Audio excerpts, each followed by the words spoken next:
Hey everyone, it's Dinosaur, and I'm talking about a movie called The Best Man's Holiday, which was a kind of a funny comedy. It was a Christmas comedy involving several actors. I think the most notable of the whole is Terrence Howard, otherwise known of Iron Man fame, where he played Robert Downey Jr.'s kind of sidekick in the Air Force, but then for some reason he was kicked out of the sequel because I guess either he wanted more money or the other people just didn't want to pay him, or Robert. I don't know. It's a very controversial subject, but besides that, this movie actually is a sequel of another film where the best man actually slept with the wife of one of the main characters here before the wedding.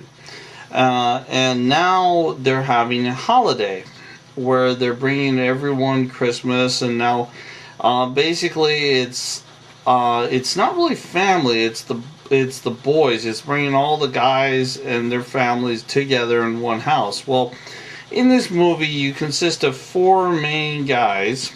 Actually, four. The whole thing circles around four women. Actually, five technically on that.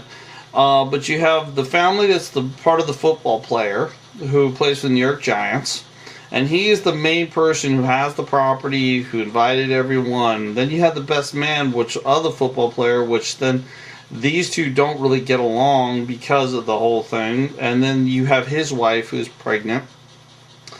And then you have Terrence Howard, which is by himself because then later on his ex-wife shows up and stays there with his daughter. And then you have the fourth player, which then has his wife, which he finds out that did some shady stuff in her youth on that.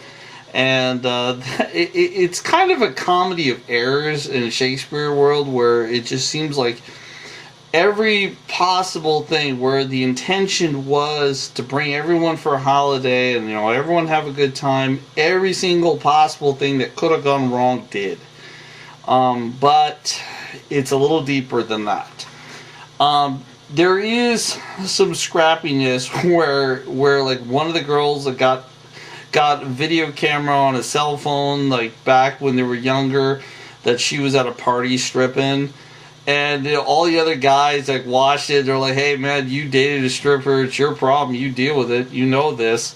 And he's like, "Well, what am I gonna do?" And they're like, "Whatever, man. You knew this going in. It's just deal with it. That's what it is." But then you have another guy that is broke, who's the best man character, who's trying to figure out money, and he's trying to get back or become friends with the football player again. But the people that know him, his author or publisher, only wants him back if he can produce a book with his friend. And which then he has to ask his friend. So behind his friend's back, he starts doing some research and gathering information before he even asks him on that, which is kind of shady. Then you have the other friend, Terrence, which is just there for comedy hijinks and just being a friend to everyone, really. And but he's like this marketing thing. And then you have this one other guy, a fifth girl that was there, that was a white guy with these other guys. That was kind of the new member of the group, and he left halfway through the film. And then came back a little later because he got with this one girl. Now, here's the whole thing about this film. On that, it's just a typical story of that. The friends are getting together. That you try to see like what to do and try to think, and then you get the usual cattiness, like with when you have problems, like the stripper girl, and you have the ex-wife, and then someone calling someone a hoe, and back and forth. That stuff's normal, in this film on that, and then you have the guys, trying to maintain peace, but then Yeah, the other guy's doing just as dumb stuff. And then the wives get mad at them, and then there's like a lot of this confession going on later on. What was interesting about this film, which it was one thing with the pregnancy, the wife, the best man's wife being pregnant, that made sense to me. Like, she, later on in the film, they give birth to here. What was interesting about this film is the person that did it, who coordinated, the wife of the main football player, was dying. And she didn't tell anyone she was dying, and dying soon.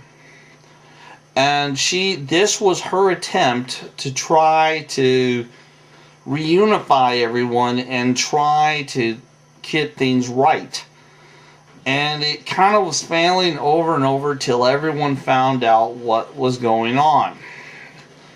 And as a holiday film, that's hard to take on that, because you think it'd be all holiday, you think everyone like wins in the end. And in this film, that's not exactly true. Like, one of the harder scenes is with her dying, and with the football player, and even though he's like trying to do like everything he can do on that with God, family, and football, that was the whole thing, it just seems quite not enough. But Almighty works in mysterious ways. You have to remember this on that. So it's with her, with she on her dying in the way she is, she tries to bring everyone together, tries to have one last good hurrah, one last good time, and she gets it. And then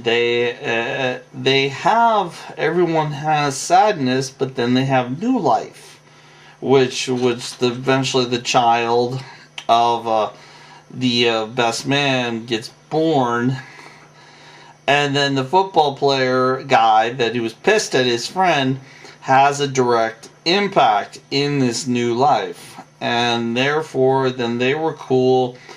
And what was interesting about this film is that everyone was happy at the end, but they were shallow not shallow, they were empty a little bit, because yes, they had a new life, yes they think, but there's this scarring little thing that says like their friend is gone, and now they have to move forward with their lives just without her.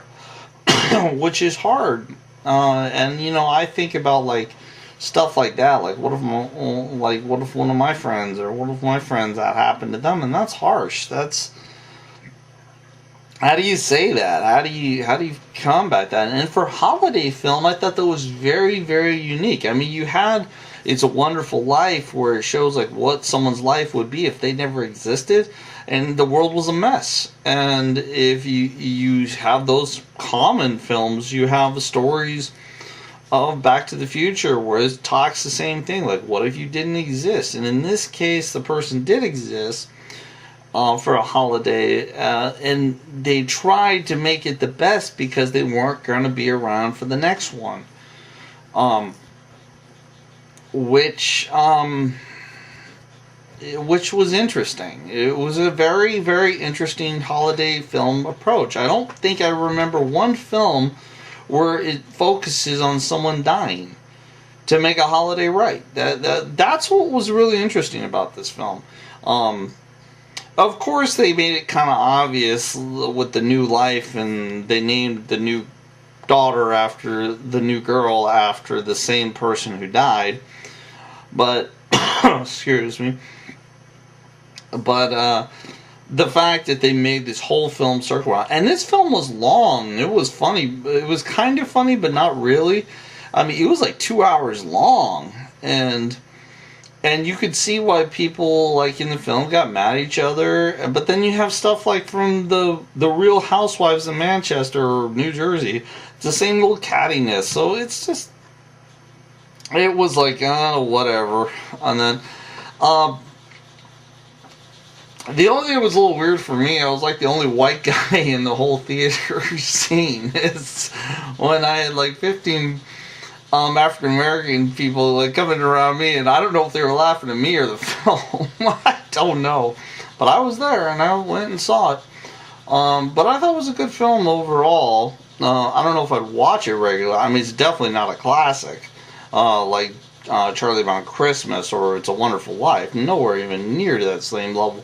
But what it is it does show very creative director that someone doing their best because they're dying and they're not going to make the next one